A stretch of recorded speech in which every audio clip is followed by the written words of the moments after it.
దేవుని పరిశుద్ధ సంఘమంతటికి తండ్రి అయిన దేవుడి నుండి ప్రభువైన యేసుక్రీస్తు నుండి కృపయు సమాధానమును మీకు సమృద్ధిగా అనుగ్రహింపబడాలని దేవుని వేడుకుంటూ ఉన్నాను. ప్రియులారా, ప్రభుతోడును బట్టి ఈ దినము ఒక విలువైన సంగతిలో ప్రభుతో మనం నడవడానికి ప్రయత్నం చేద్దాం. కొన్ని వారాలుగా కొన్ని సిరీస్ టైప్గా మనం మాట్లాడుకుంటున్నాం కదా. ఈరోజు మనం ఆరాధించుచున్న దేవునిలో ఉన్నటువంటి ఇంకొక స్వభావమును మనం చూసి ఆ స్వభావం ద్వారా దేవుడు మనల్ని ఏ విధంగా పిలుచుకుంటున్నాడో ఆ పిలుపులో నిలకడగా సాగడానికి ముందుకు వెళ్దాం. ప్రియమైన వాళ్ళారా, కొత్త నిబంధనలో అండి దేవుడు చిట్ట చివరికి ఇచ్చిన ఆజ్ఞ ఏది అని చెప్పొచ్చు అని అంటే, యోహానుగా రాసినటువంటి మొదటి పత్రికలో 5వ అధ్యాయంలో ఉంటుంది, మీరు విగ్రహముల జోలికి పోకండి అన్న మాట చెప్పొచ్చు. ప్రియమైన వాళ్ళారా, అరేంజ్ చేసినటువంటి బుక్స్ వైజ్గా చూస్తే ప్రకటన గ్రంథంలో చివరిది, ఇందులో మీరు ఏది కలిపినా ఏది తీసేసినా నిశ్చయంగా ఇందులో రాసిన తెగుళ్ళన్నీ మీకు వస్తాయనేది చివరి ఆజ్ఞగా కనపడుతుంది బుక్స్ ప్లేస్ వైజ్గా. కానీ రాసిన పీరియడ్ వైజ్గా, రాసిన కాలం వైజ్గా చూస్తే యోహాను గారు రాసినటువంటి మొదటి పత్రికలో ఉన్నటువంటి ఆ చివరి ఆజ్ఞ స్థిరమైనదిగా కనపడుతుంది. ప్రియమైన వాళ్ళారు, చివరి ఆజ్ఞ ఏమిటి అంటే, మీరు విగ్రహాల జోలికి పోవద్దు. మీకు నాకు కొత్త ఏం కాదు, మనం ఆరాధిస్తున్న దేవుడు విగ్రహముల విషయంలో చాలా సీరియస్గా ఉంటున్న దేవుడు. ఒక తరంలో వాళ్ళు విగ్రహాన్ని ఆరాధించారండి, అందుకనే వాళ్ళని ఏమనలేదు అనడానికి ఆస్కారం లేదు తెలుసా. ఈ మధ్య కాలంలో నేను మెడిటేట్ చేస్తున్నప్పుడు నాకు చాలా భయం కలిగింది. ఎక్కడ అనంటే, ఏమండి బాగా ఇష్టపడ్డాడండి యాకోబు. 14 అంతేనా, 14 సంవత్సరములు పనిచేవాడిగా చేరిపోయాడు మామ కింద. బాగా ప్రేమించాడు రాహేల్ని. నమ్మగలరా అండి, ఎర్లీ డెత్కి రీజన్ ఏంటో, ఆమె ముందు చావుకు కారణం ఏంటో తెలుసా? తన పితరులకు సంబంధించిన కొన్ని దేవతలను దొంగిలించుకొని తెచ్చుకుంటుంది, వాటిని దాచిపెట్టుకుంటుంది. ప్రియమైన వాళ్ళారా, ఉపేక్షించలేదు ఆవిడ్ని. నిజమండి, అది మెడిటేట్ చేసినప్పుడు నాకు యాకోబు గారి ఏడుపు గుర్తొచ్చిందండి. మరి చదవండి ఇంటికి వెళ్ళి, ఆమె డెత్ చుట్టూ ఉన్నటువంటి సరౌండింగ్స్. చాలా సీరియస్ అండి దేవుడు. ఎందుకు ఈ విషయాన్ని మేము ముందుకు తీసుకొని వస్తున్నాను అని అంటే, కొంచెం లోతైంది, వెంటనే చెప్పగానే మీ హృదయం పట్టుకోవడానికి ఇష్టపడుతుందో లేదో, కానీ ఇప్పుడు అపవాది యొక్క తంత్రంగా కూడా ఏముంది క్రైస్తవ్యంలోనంటే, మనల్ని తెలియకుండానే ఒక విగ్రహం కిందికి తీసుకొని వెళ్ళిపోయి నిలబెట్టేస్తుందండి అందరినీ. ఎగ్జాంపుల్ ఇస్తాను మీకు. బిలామ్ అని ఒక సోది ప్రవక్త ఉంటాడండి, ఒకప్పుడు మంచి ప్రవక్త. ఎందుకు ఆ గిఫ్ట్ ఇచ్చాడో తెలియదు దేవుడు ఆయనకి. బిలామ్ గురించి బాగా భయపడవలసిన నూతన నిబంధన మాట ఏమిటి అని అంటే, చాలా ప్రయత్నం చేశాడు బాలాకు రాజు ఇచ్చేటువంటి బహుమానం కోసం పోదామని, కుదరలేదు. బహుమానం ఏమని ఆఫర్ చేసింది అంటే, ఇదిగో నువ్వు ఇశ్రాయేలులను శపించావనుకో నీకు చాలా సొత్తు ఇస్తాను. ఏం చేయలేకపోయాడు. ఎన్నిసార్లు ప్రయత్నించినా ఏదో ఒక రూపైనా దేవుడు అడ్డగిస్తూనే ఉన్నాడు. సో ఫైనల్గా ఏం డిసైడ్ అయ్యాడు అంటే, ఓకే నేను శపించడం కుదరటం లేదు, కానీ వారు ఆరాధిస్తున్న దేవుడే వాళ్ళను శపించేటట్టుగా చేయొచ్చు కదా, అది పాసిబుల్ అవుతుంది కదా. ఓ స్కెచ్ చేశాడండి. అతని యొక్క ఆలోచన వ్యూహం ఏమిటి అని అంటే, ఓకే వారు ఆరాధిస్తున్న దేవుడే వారినే శపించేటట్టుగా ఒక పన్నాగా నీతో చెప్తాను బాలాకు, దీన్ని నువ్వు ఇంప్లిమెంట్ చేసి ఏం చేసే, పరస్త్రీలను తీసుకురా, ఇశ్రాయేలు మోహించేటట్టుగా చేయి, వారు వారితో వ్యభిచరించేటట్టుగా చేయి, వారు ఆరాధిస్తున్నటువంటి దేవీ దేవతలను ఆరాధించేవారుగా ఆ స్త్రీలు వీళ్ళని పట్టుకొని వెళ్ళిపోతారు, ఇక సరిపోతుంది. అది సక్సెస్ అయిందా లేదా అంటే, మీరు సంఖ్యాకాండం 22 నుంచి 25 వరకు చదవండి. సక్సెస్ అయిందండి. ఫినేహాస్ అనే ఒక రోషం కలిగిన సేవకుడు బయలుదేరి ప్రక్షాళన చేయాల్సినంత సక్సెస్ అయింది అది. ఏమండి, ఆ వ్యూహంలో మీకు నాకు అర్థం కావాల్సింది ఏంటో తెలుసా? ఏది దేవునికి విరోధమైందో, ఏది దేవుడు అసహించుకునేదో దాన్నే దేవుణ్ణి ఆరాధించుకునే వారి చేత చేయించి ఆ దేవునితోనే శాపగ్రస్తులను చేస్తుంది. ప్రియమైన వాళ్ళారా, కొంచెం అలాంటిదే మనం మొదలు పెట్టుకున్నది, మనకు తెలియటం లేదు అలాంటిదని. మనము భౌతిక సంబంధమైనటువంటి విగ్రహానికి దూరంగా ఉంటుండొచ్చు అనుకుందాం. ఓకే ఈయన నిజదేవుడు అని మేము తెలుసుకున్నాం, ఈయన్ని ఆరాధిస్తున్నాం, సో సండే మేము చర్చ్కి తప్ప ఏ గుడికి పోం, హ్యాపీ అండి. సండే మేము ప్రేయర్ తప్ప ఏ బొమ్మను మొక్కం, హ్యాపీ అండి. మేము ప్రార్థనలో ఉంటాం తప్ప, లేకపోతే ప్రభు శరీరంలో రక్తం పాలు పంచుకుంటాం తప్ప ఎటువంటి అర్పణ సంబంధమైనటువంటి విగ్రహార్పితాలు మేము ముట్టం. అన్నీ మంచివే ప్రియమైన వాళ్ళారా.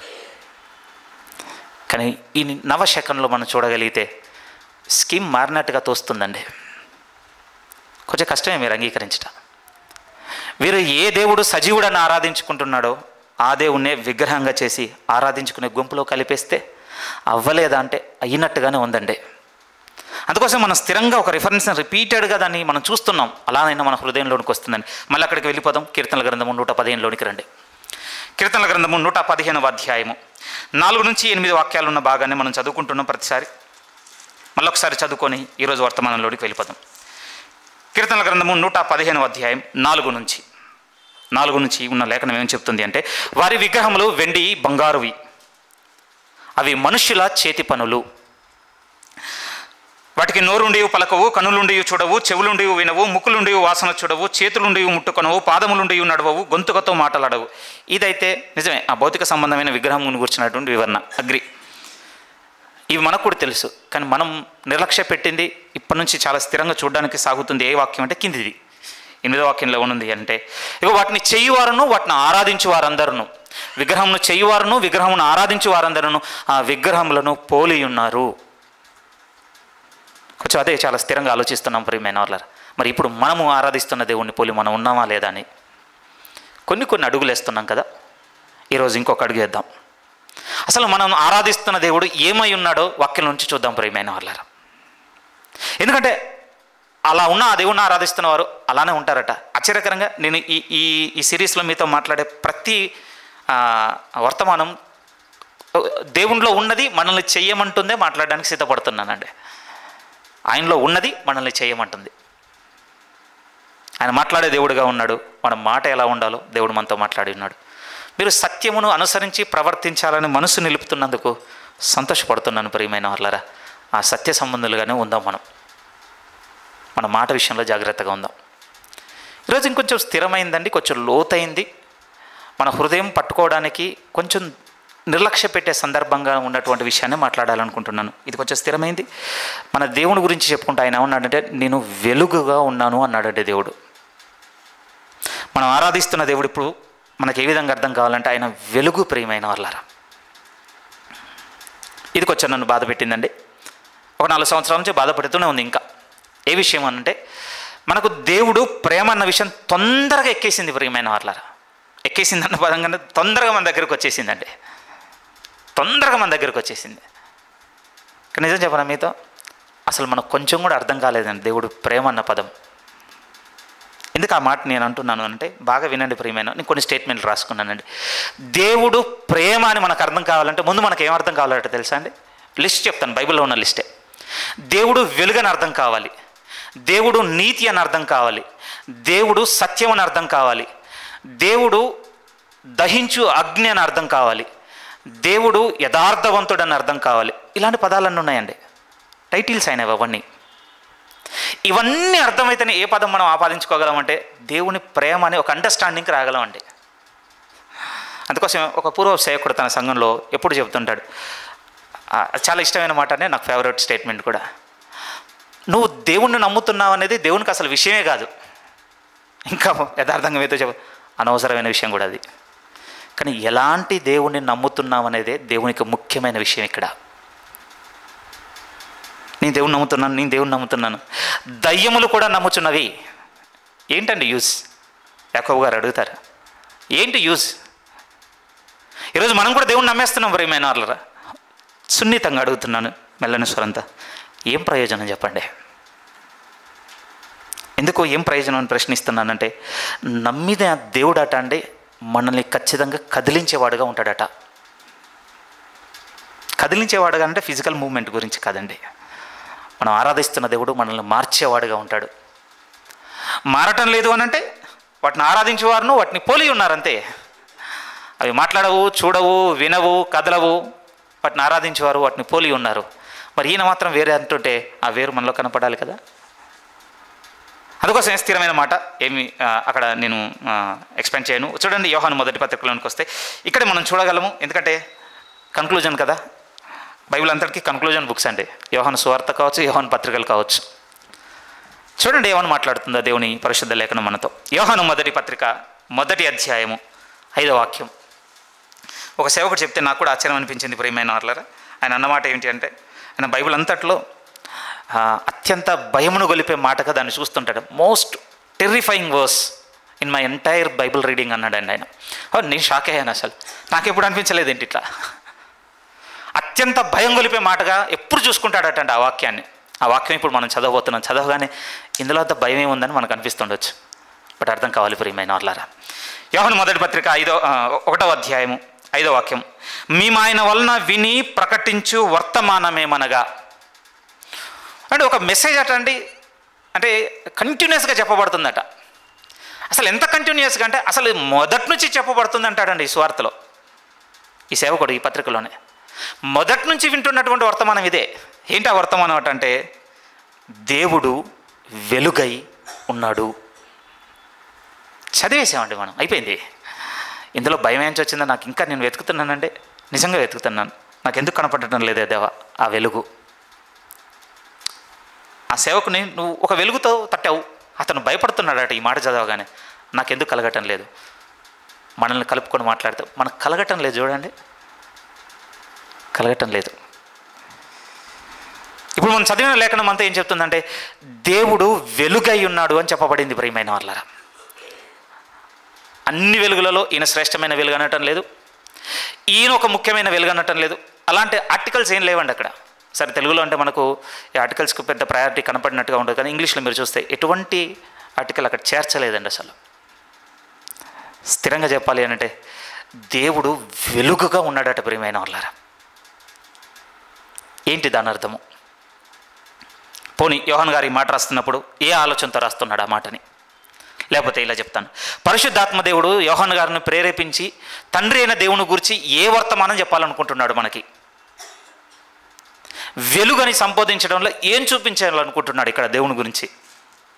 స్థిరముగా ప్రియమైన వారలారా ఆయన స్వభావమును, ఆయన శీలమును చూపెడుతున్నాడు పరిశుద్ధాత్మ దేవుడు. ఆయన క్యారెక్టర్ కనపడుతుంది, ద వెరీ నేచర్ కనపడుతుందండి ఇందులో. దేవుడు వెలుగై ఉన్నాడు అన్న పదంలో కనపడుతున్నది ఏమిటంటే దేవుని యొక్క క్యారెక్టర్ ఉంది ప్రియమైన. ఆయన శీలము, ఆయన యొక్క గుణము, ఆ తర్వాత ఆయన స్వభావమును చెబుతున్నాడు. కిందనే వెంటనే అన్నాడు, ఆయనలో చీకటి ఎంత మాత్రమును లేదు.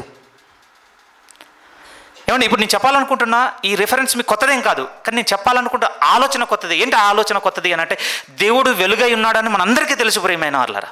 చదివాం బైబిల్లో, విన్నాం సువార్తలో. కానీ నేను అంటుంది ఏంటంటే, మనము ఆరాధించుచున్న దేవుడు ఇప్పుడు వెలుగు. మరి అయితే ఆయన ఆరాధించుచున్నవారు ఆ వెలుగును పోలి ఉంటారంతే. ఇంకా ఇప్పుడు ఆ మాటను వెతుక్కోవడానికి సాగబోతున్నాం ఈరోజు మనం. కొత్తదేం కాదు ఇది మీకు నాకు. కానీ ఈరోజు ఏ విషయంలో కొత్తది అని అంటే, ఆయన ఆరాధించేవారు ఆయనను పోలి ఉంటారంటున్నాడు కదా.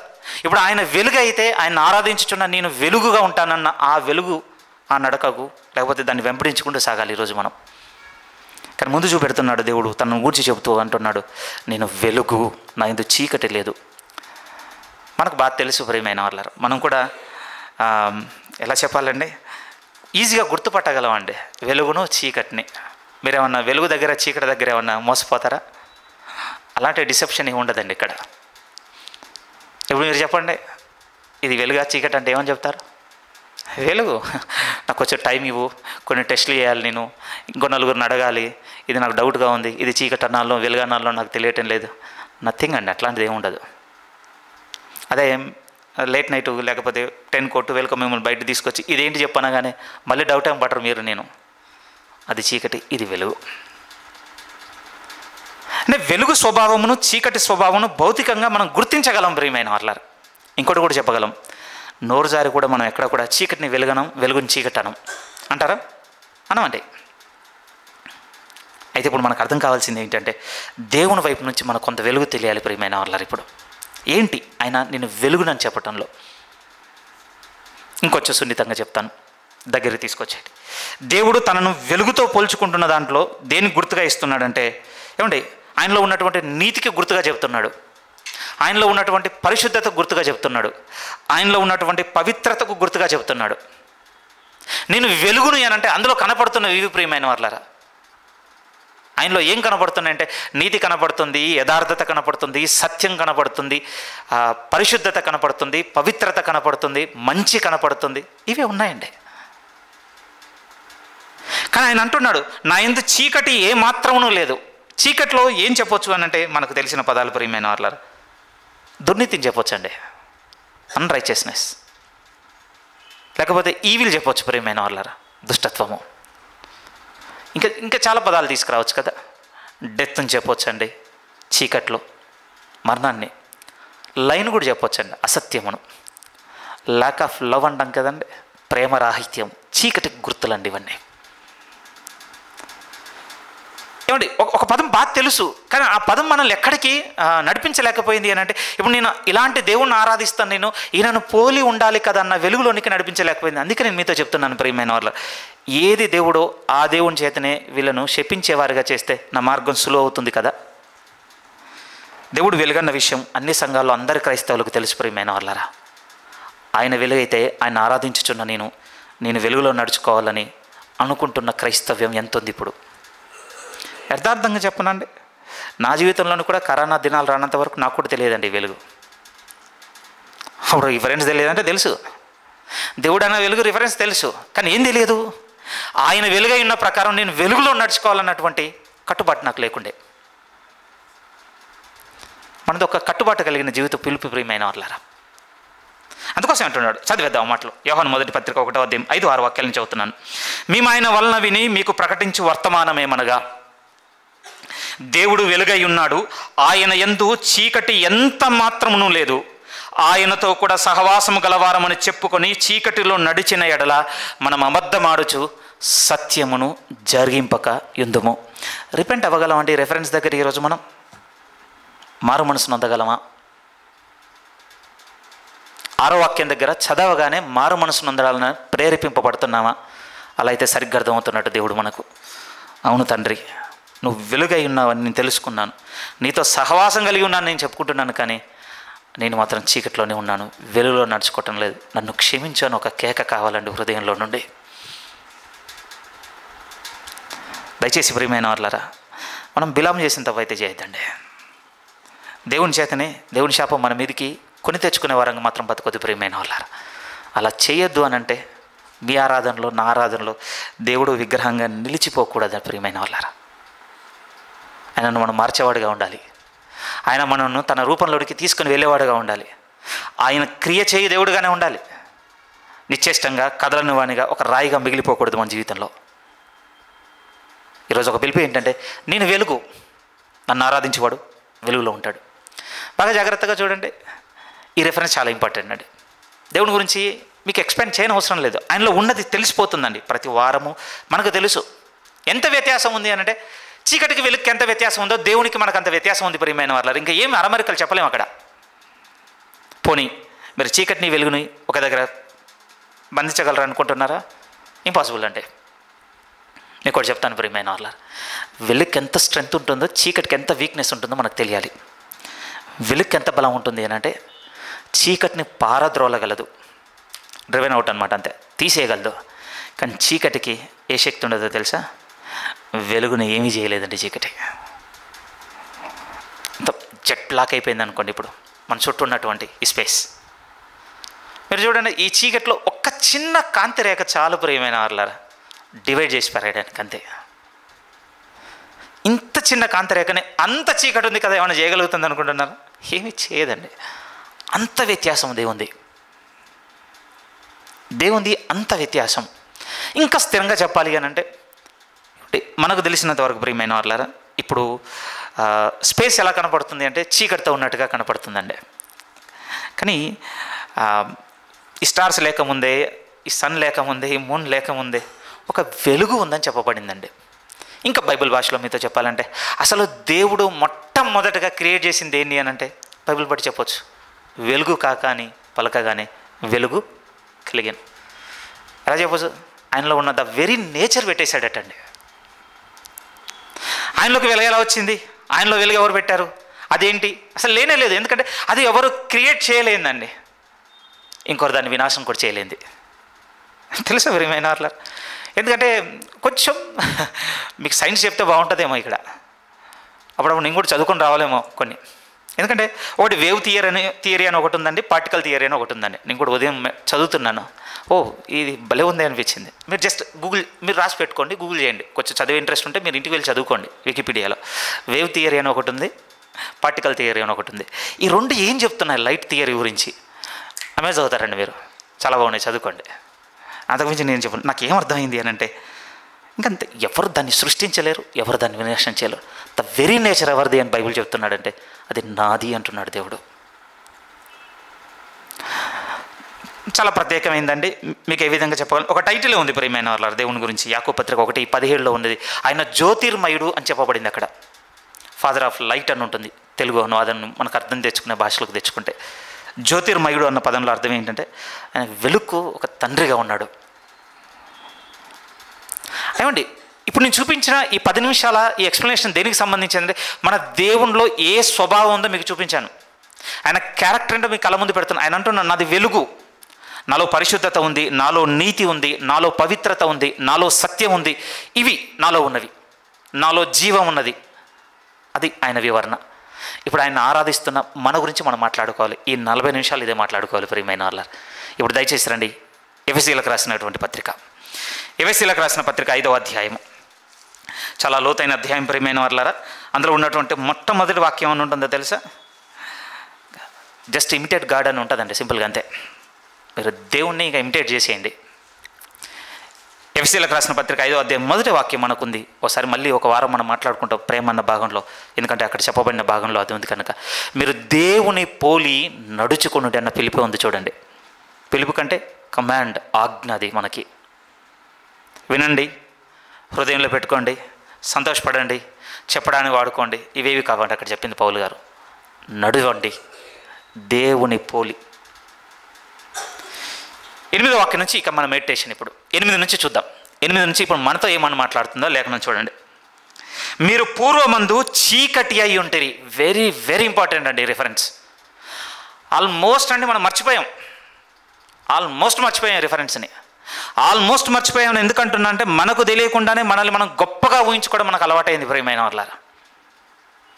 ఇక్కడ సింపుల్ స్టేట్మెంట్లో పరిశుద్ధుడైన పౌలు గారు చెప్తున్నారు పరిశుద్ధాత్మ శక్తి చేత, పూర్వపు మన స్థితి ఏంటో తెలుసా? మనము చీకటి. ఒకప్పుడు నేను వెలుగుగా ఉండే, తర్వాత చీకటి అయ్యాను. లేకపోతే ఒకప్పుడు అటు చీకటి కాదు ఇటు వెలుగు కాదు, నాది న్యూట్రల్ స్థితి ఉండే. పరిస్థితులను బట్టో XYZని బట్టి నేను కొంచెం డిఫైల్ అయ్యాను, నేను కొంచెం కలిసిపోయి అపవిత్రపరచబడి చీకటి వచ్చేసాను. నథింగ్ లైక్ దట్ అండి. స్ట్రైట్గా చెప్తున్నాడు, మనము ఒకప్పుడు చీకటి. ఏంటి ఆ పదం యొక్క అర్థం? దేవుని వెలుగంతా ప్రియమైన వాళ్ళరా అది పరిశుద్ధతకు, పవిత్రతకు, సత్యమునకు, నీతికి గుర్తులైతే చీకటి దేనికి గుర్తో తెలుసా? అపవిత్రతకు, తర్వాత అసత్యమునకు, దుర్నీతికి, దుష్టత్వమునకు గుర్తానంటే దేవుని లేఖనం స్థిరముగా మనతో చెప్తుంది ఒకప్పుడు మనం ఏమిటి అనంటే పాపులం అంతే. నా క్రియల వల్ల నేను తర్వాత చేయబడ్డాను ఏమి కాదండి. ఈ లేఖనము మూసేస్తే మనకు అర్థమయ్యేది అది అనమాట.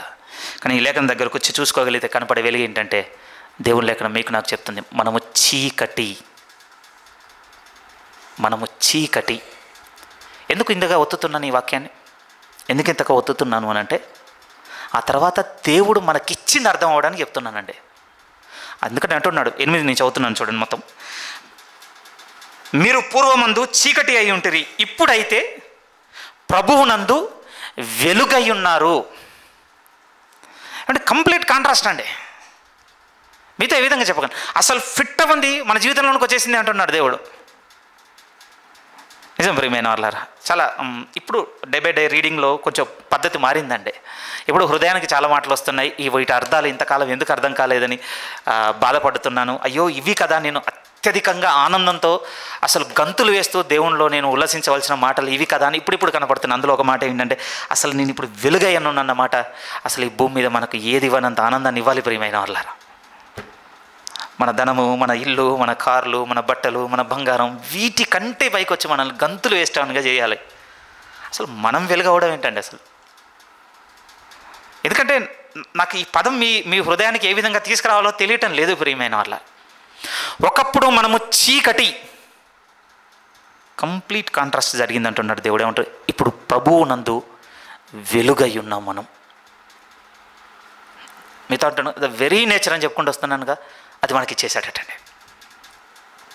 ఉదాహరణకి మనకు అర్థమయ్యేది చెప్తాను ప్రియమైన వాళ్ళు. మనందరికి బట్టలు ఉన్నాయి, వాడుకుంటాం. మన నుంచి ఈవినింగ్ వేసుకోగానే మాసిపోద్దండి. మాసిపోయిన తర్వాత దీనికి ఒక చోటు ఉంటుంది, మనకు తెలుసు, పడేస్తాం అక్కడ. వారంలో ఒక టైము 2 times పెట్టుకుంటాం, ఉతుక్కుంటాం ప్రియమైన వాళ్ళరా.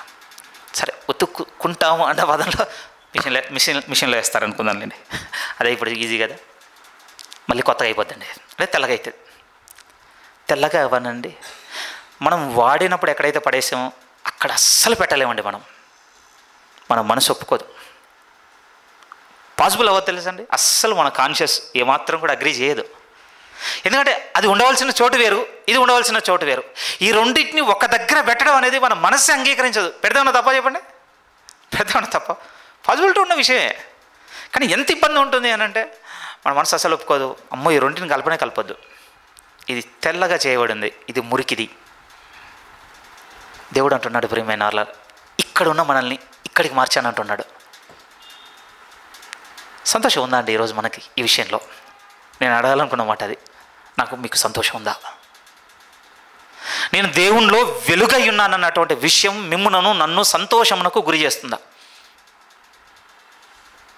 ఎందుకు ఈ బాధ్యత? ఎందుకు ఈ క్రైస్తవ్యం? ఎందుకు ఇన్ని విలువలు? ఎందుకు ఇన్ని ఆజ్ఞలు? ఎందుకు ఇంత పరిశుద్ధత?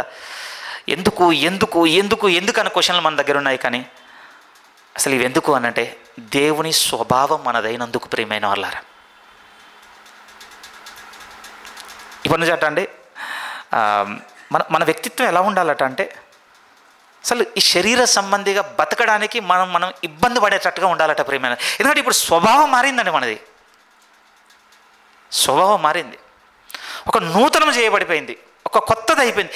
ఈ కొత్తది పాత దాంట్లో ఇమ్మడడానికి ఇబ్బంది పడేటట్టుగా ఉండాలి మన స్వభావం. కానీ మనం అక్కడికి రాలేకపోతున్నాం ప్రియమైన వాళ్ళారా. అందుకోసం దేవుడు అంటున్నాడు, అయ్యో నన్ను ఆరాధించేవారు నన్ను పోలి ఉంటారు, నేను వెలుగును కదా. అందుకోసం దేవుడు మనకి ఇచ్చిన పిలుపు ఏంటో తెలుసా? ఇప్పుడు పిలుపు ఏమిటి అని అంటే, ఒకప్పుడు మనము చీకటి, ఇప్పుడు ప్రభువు నందు వెలుగై ఉన్నాము గనక ఇప్పుడు వెలుగులో నడుచుకొనండి అనేది ఇప్పుడు మనకున్న పిలుపు ప్రియమైన వాళ్ళారా. వాక్ ఇన్ ద లైట్ అంతే. ఇంకా ఇప్పుడు వెలుగులో నడుచుకోండి. మనం వెనక్కి వెళ్ళి చేస్తే అంగీకరించవలసిందే మనలో ఉన్నవే. ఇప్పుడు నేను అడుగుతున్న మాట ఏమిటంటే, వెలుగైన తర్వాత కూడా ఇంకా చీకటి ఎందుకుంది మీలో నాలో? వెలుగైన తర్వాత ఇంకా చీకటి ఎందుకుంది? ఇలా చెప్తాను ప్రియమైన వాళ్ళరా, డేలోకి మీరు నైట్ని తీసుకురాగలరా? ఏం చేసినా అండి, ఈవినింగ్ 6 తర్వాత సన్సెట్ అయితేనే మళ్ళీ చీకటి అనేది లోపలికి వస్తుంది. అప్పటి వరకు ఏం చేసినా చీకటి వెలుగు పోదు ప్రియమైన వాళ్ళారా. అడగదలుచుకున్న మాట ఏమిటి అంటే, మీలోనికి నాలోనికి సన్సెట్ అవ్వకముందే ఎక్కడి నుంచి వస్తుంది ఈ డార్క్నెస్? ప్లీజ్ ఒక్కసారి మనసులోనికి ఈ మాట పెట్టుకోండి. ఎక్కడి నుంచి వస్తుంది చీకటి? ఎక్కడి నుంచి వస్తుంది అనంటే వెలుగుతో నడవట్లేదు కనుక చీకటితో ఉండిపోతున్నాం ప్రియమైన వాళ్ళారా. అసలు ఒకప్పుడు మనం చీకటి అయి ఉంటేమి, ఇప్పుడు ప్రభువునందు వెలుగై ఉన్నాం అన్నాడు కదా. కొన్ని లేఖనాలు చదువుకుందామని మన కన్నుల కోసమైనా ఈ పదాలు చూద్దాం వెళ్ళి బైబిల్లో. అసలు ఏ విధంగా వెలుగు చేయబడ్డాం కొన్ని మాటలు ఉన్నాయి చూడండి, అద్భుతంగా రాయబడిన మాటలు. ప్లీజ్ చూడండి. యోహాను మొదటి పత్రిక సరే పత్రిక కాదు, యోహాను సువార్తలోనికి రండి. యోహాను సువార్త 8వ అధ్యాయం. యోహాను సువార్త 8వ అధ్యాయం ఫస్ట్ హాఫ్ ఇప్పుడు చదువుదాం, ఇంకో రిఫరెన్స్ తర్వాత కంప్లీట్గా చదువుదాం. ముందైతే యోహాను సువార్త 8వ అధ్యాయం ఫస్ట్ హాఫ్ చూద్దాం. 12వ వాక్యంలో మొదటి సగం యేసుక్రీస్తు వారు మాట్లాడుతూ అంటున్నాడు. ఆయన ఏమన్నాడంటే, నేను లోకమునకు వెలుగును. ఇది ఏ వెలుగు అంటే ప్రియమైన వాళ్ళారా, బాగా వినండి. తండ్రి అయిన దేవునిలో ఏ వెలుగైతే ఉందో అదే వెలుగు క్రీస్తులో ఉన్నది. తండ్రిలో వేరే మెజర్తో ఉందండి, యేసుక్రీస్తులో వేరే మెజర్తో ఉంది, పరిశుద్ధాత్మ దేవునిలో వేరే కొలతో ఉందని ఈ తల తిరుగుడు ఆలోచనలు మనకు ఉండొద్దు ప్రియమైన వాళ్ళారా. ఎందుకంటే మన సహోదరుడు కూడా ఒక విషయం చెప్తున్నాం, నాకు చాలా బాగా కలిగింది.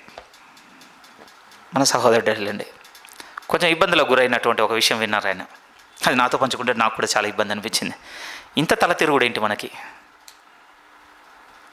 ప్రభువైన యేసుక్రీస్తు వారు అంటున్నారు ప్రియమైన, ఆయన ఏమంటున్నాడు అంటే, నేను లోకమునకు వెలుగు. బాగా మీతో చెప్పనండి, బాగా వినండి ప్రియమైన వాళ్ళారా. దేవుని గురించి మనం కొన్ని మాటలు చదువుకున్నాం కదా. ఆయన ప్రేమ అయి ఉన్నాడు, ఆయన సత్యమై ఉన్నాడు, ఆయన నీతి అయి ఉన్నాడు, ఆయన యథార్థత అయి ఉన్నాడు, ఆయన దహించు అగ్ని అయి ఉన్నాడు. ఏవైనా కావచ్చండి. అవి ఎలా ఉన్నాయో, ఆయన ఏంటో ఎవ్వరికి ఎప్పటికీ ఏ కాలం ఉందో తెలియదు ప్రియమైన వాళ్ళారా. యేసుక్రీస్తు వారు వచ్చి చూపిస్తే తప్ప. మళ్ళీ నేను చెప్తానండి, అసలు యేసుక్రీస్తు వారు రాకపోయి ఉంటేనండి ఏం చెప్పుకుంటామండి? దేవుడు ప్రేమని ఏం చెప్తాము, దేవుడు నీతి అని ఏం చెప్తాం? ఎవరికి ఉందండి అసలు చెప్పడానికి ఆ వెలుగు? ఇది దేవుడు అని అసలు ఆయన వచ్చి వెల్లడి చేయకపోతే ఎవరికేం తెలుసు అసలు? ఇప్పుడు ఆయన వర్తమానం తీసుకొచ్చేసరికి ఏమైపోయాడంటే, ఆయన తక్కువ పర్సన్ అయిపోయాడు, ఇంకేదో ఎక్కువ అయిపోయింది.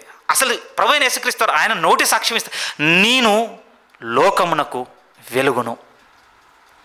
దేవుని వెలుగులో అవన్నీ, ఆయనలో పరిశుద్ధత, ఆయనలో ప్రేమ, ఆయనలో నీతి రూపాలైతే ప్రభువైన యేసుక్రీస్తు వారు కూడా అదే అంటున్నాడు, ఆ వెలుగును నేనే. ఇప్పుడు దేవునిలో ఉన్న ఆ వెరీ నేచర్ ఉంది సార్, ఆయనలో ఉన్న ఆ స్వభావమే నాలో ఉందంతే. స్థిరంగా చెప్పాలి అని అంటే అసలు ఏ డిస్టింక్షన్ బట్టి, లేకపోతే భేదభావము బట్టి అసలు తండ్రిని, యేసుక్రీస్తు వారిని, పరిశుద్ధాత్మ దేవుని వేరు చేయడానికి ఆనవాళ్ళే బైబిల్ ఇవ్వలేదండి అసలు. ఇప్పుడు ఆయన అంటున్నాడు, ఆ వెలుగును నేను. మనం ఏ విధంగా వెలుగు చేయబడ్డామో ఇదే యోహాను సువార్త 1వ అధ్యాయంలో అద్భుతంగా ఉంటుంది ప్రియమైన వారు. దేవుడు ఇస్తున్న వివరణ చదువుకుందాం. కన్నులకు చాలా ఇంపుగా ఉంటాయండి మాటలు చదువుతున్నప్పుడు. యోహాను సువార్త 1వ అధ్యాయంలోనికి మీరు వస్తే, యోహాను సువార్త 1వ అధ్యాయం 3 నుంచి చదువుకుంటూ వెళ్ళిపోదాం. 1 నుంచి చదువుకున్న బాగుంటుంది. ఆది యందు వాక్యము ఉండెను, వాక్యము దేవుని యొద్ద ఉండెను, వాక్యము దేవుడై ఉండెను. ఆయన ఆది యందు దేవుని యొద్ద ఉండెను, సమస్తమును ఆయన మూలముగా కలిగాను, కలిగి ఉన్నది ఏదియు ఆయన లేకుండా కలగలేదు. ఆయనలో జీవముండెను, ఆ జీవము మనుష్యులకు వెలుగై ఉండెను. అలాగే కిందికి వచ్చేసరికి 8 నుంచి, అతడు ఆ వెలుగై ఉండలేదు. ఎందుకంటే యోహాను అనుకుంటున్నారు, కానీ ఆ యోహాను ఆ వెలుగై ఉండలేదు. కానీ అతను ఏమై ఉన్నాడటంటే, ఆ వెలుగును గూర్చి సాక్ష్యం ఇచ్చుటకు ఈ లోకానికి వచ్చాడంతే. కానీ 9లో స్థిరంగా ఉంది, నిజమైన వెలుగు ఉండెను, అది లోకంలోనికి వచ్చుచు ప్రతి మనుష్యుణ్ణి వెలిగించుచున్నది. అసలు యేసుక్రీస్తు వారిని మనం అంగీకరించక మునుపు అసలు మనిషిలో ఏ ఒక్కరిలో కూడా వెలుగు లేదండి. ఈవెన్ చిన్నపిల్లల్లో కూడా లేదు అంటే లేదు, లేదు అంటే లేదు ప్రియమైన వాళ్ళారా. ఒక్కరిలోనే వెలుగున్నది.